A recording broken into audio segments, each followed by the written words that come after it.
It's always been agreed best practice to mix from 3 pallets on the roof. The challenge is how to achieve this when you've only got a 2 pallet loading bay on the scaffold. What we'll be doing today is looking at a safe and efficient way of using that 2 pallet loading bay to load out from those 3 pallets. Normally, when loading out our tiles onto the roof, we would lay them into the middle of our 3 tile wide columns. What we're going to do differently today is lay our first pallet to the right of that column and our second and third pallets to the left of the column. The staggering of the different stacks within the column allows the roofer to walk up and down the roof safely. Stacks can be laid out from the 3 pallets without the need for twisting the body, which would create a manual handling issue, and removing trip hazards by stacks being placed directly behind the feet.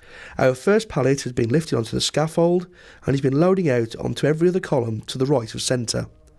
The stack sizes to the far left and right hand side of the roof will be dictated by the roof area and worked out by the roofer prior to loading. With our first pallet in place, there are clear hazard-free walkways available to load out the remaining tiles.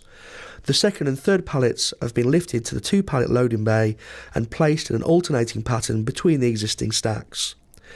To emphasise the fact that we are mixing from 3 different pallets of tiles from our 2 pallet loading bay, we have chosen to use 3 different colours to show the mix clearly on the roof.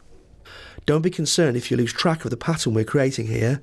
The most important thing is that we're creating a mix of tiles on the roof as per the manufacturer's requirement to mix tiles from the minimum of 3 pallets.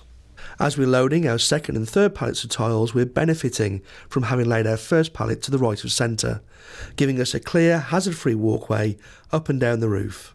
Now, with our mixed loadout completed, we lay our tiles as normal.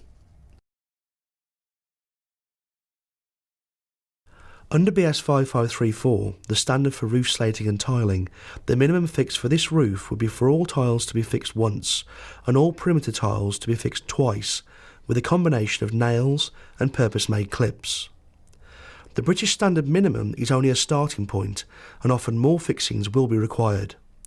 Redland recommends that roofers obtain a full fixing specification from their tile manufacturer prior to loading out the tiles.